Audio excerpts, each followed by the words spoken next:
मेरा प्रिय श्रोता बंधु, आप सबके मेरा भक्तिपूर्ण प्रणाम। आज मैं आप लोगों को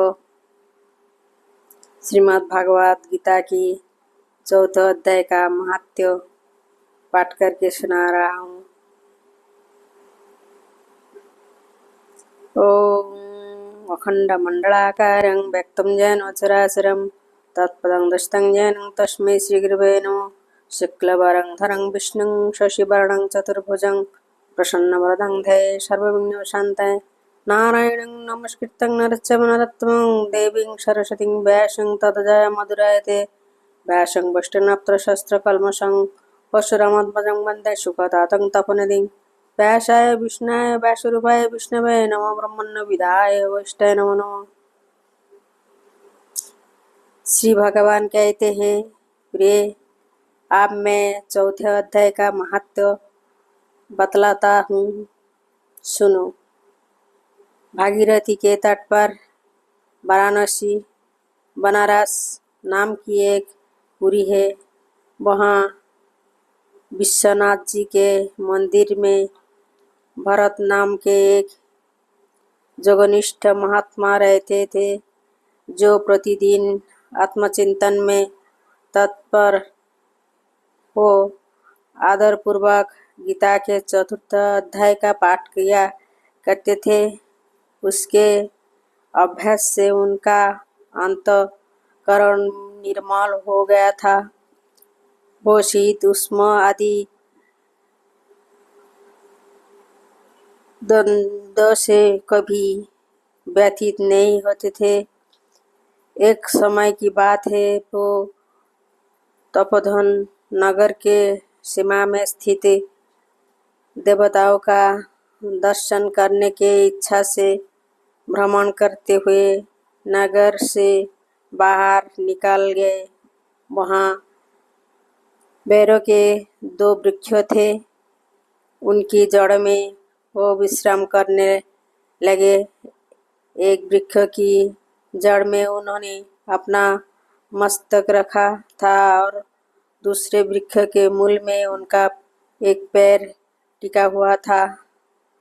थोड़ी देर बाद जब वो तपस्वी चले गए, तब बेरों के वो दोनों वृक्षों 5-6 दिनों के भीतर सूख गए। उनमें पत्ते और डालियाँ भी नहीं रह गए। तत्पश्चात वो दोनों वृक्ष कहीं ब्राह्मणों के पवित्र गृह में 2 कन्याओं के रूप में उत्पन्न हुए। वो दोनों कन्याएं जब बढ़कर 7 वर्षों की हो गए, तब एक दिन उन्होंने दूर देशों से घूमकर आते हुए भरत मुनि को देखा। उन्हें देखते ही वो दोनों उनके चरण में पड़ गए और मीठी वाणी में बोले, मुने, आप ही कृपा से हम दोनों का उद्धार हुआ है। हमने बेरों के जोनि त्याग कर मानव शरीर प्राप्त किया है। उनके इस प्रकार कहने पर मुनि को बड़ा विस्मय हुआ। उन्होंने पूछा, पुत्रिय, मैंने कब और किस साधन से तुमने मुक्त किया था? साथ ही ये भी बताओ कि तुम्हारे बेरों के वृक्ष होने में क्या कारण था, क्योंकि इस विषय में मुझे कुछ भी ज्ञात नहीं है। तब वो कन्या पहले उन्हें अपने बेरों हो जाने का कारण बतलाती हुई बोली, मुनि, गोदावरी नदी के तट पर चित्रपाप नामक एक उत्तम तीर्थ है, जो मनुष्यों की पुण्य प्रदान करने वाले हैं। वहाँ पावन नौतक की चरण सीमा पर पहुँचा हुआ है। उस तीर्थ में सत्ततपा नाम के एक तपस्वी बड़ी कठोर तपस्या कर रहे थे। वो ग्रीष्म ऋतु में प्रज्वलित अग्नियों के बीच में बैठते थे।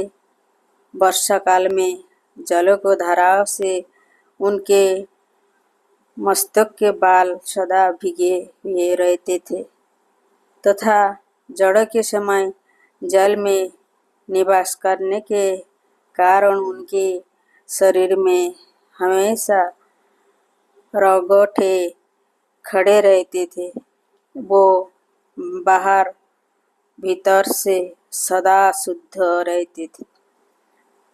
समय पर तपस्या करते तथा मन और इंद्रियों को स्वयं में रखते हुए परम शांति प्राप्त करके आत्मा में ही रमण करते थे। वो अपनी वृद्धता के द्वारा जैसा व्याख्यान करते थे उसे सुनने के लिए साक्षात ब्रह्मा जी भी प्रतिदिन उनके पास उपस्थित होते और प्रश्न करते थे। ब्रह्मा जी के साथ उनका संकोच नहीं रहा गया था तथा उनके आने पर भी वो सदा तपस्या में मग्न रहते थे। परमात्मा के ध्यान में निरंतर संलग्न रहने के कारण उनके तपस्या सदा बढ़ती रहती थी।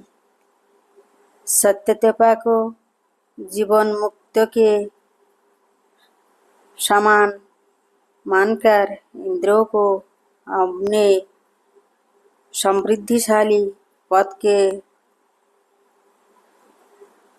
संबंध में कुछ भय हुआ तब उन्होंने उनकी तपस्या में 100 कड़क विघ्न डालने आरंभ किए।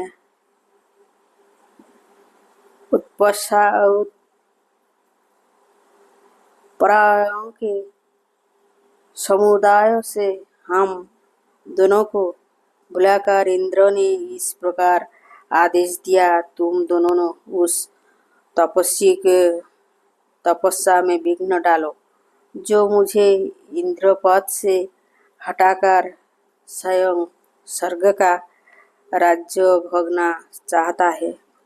इंद्र का ये आदेश पाकर हम दोनों उनके सामने से चलकर गोदावरी के तीर पर जहाँ वो मुनि तपस्या करते थे आए। वहाँ मंद एवं गंभीर स्वरों से बजते हुए मृदंग तथा मधुर वीणा के साथ हम दोनों ने उन्हें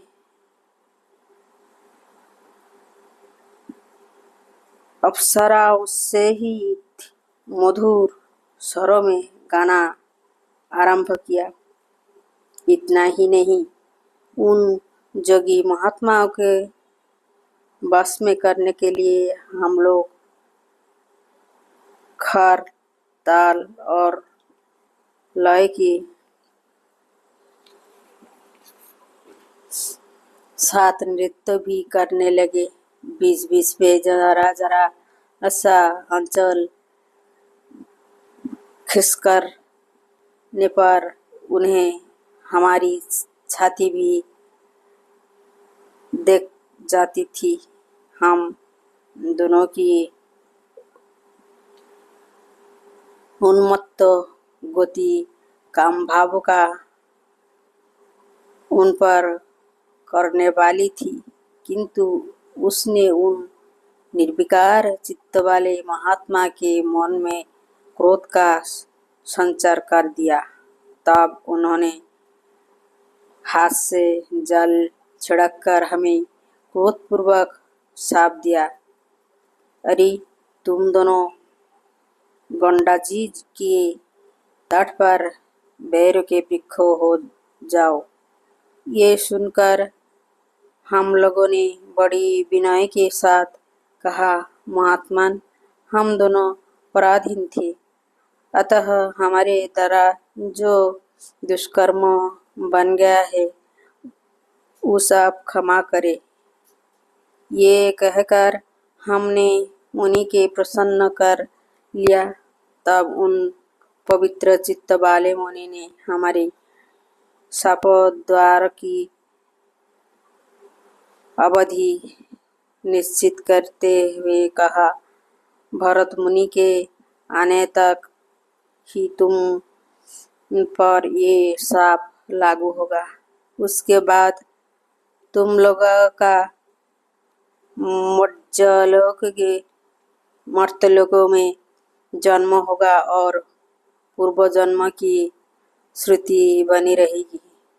मुने, जिस समय ये दोनों बैर वृक्ष के रूप में खड़ी थी, उस समय आपने हमारा समीप आकर गीता की चौथे अध्याय का जप करते हुए हमारा उद्धार किया था। अतः हम आपके प्रणाम करते हैं। हमने केवल शाप से ही नहीं, इस भयानक संसार से भी गीता के चतुर्थ अध्याय के पाठ द्वारा हमें मुक्त कर दिया। श्री भगवान कहते हैं, उन दोनों की इस प्रकार कहने पर मुनि बहुत ही प्रसन्न हुए और उनसे पूजित हो विदा लेकर जैसी आए थे वैसे ही चले गए तथा वो कन्याएं भी बड़े आदर के साथ प्रतिदिन गीता के चतुर्थ अध्याय का पाठ करने लगी, जिससे उनका उद्धार हो गया। जय श्री कृष्ण, जय श्री कृष्ण, जय श्री कृष्ण।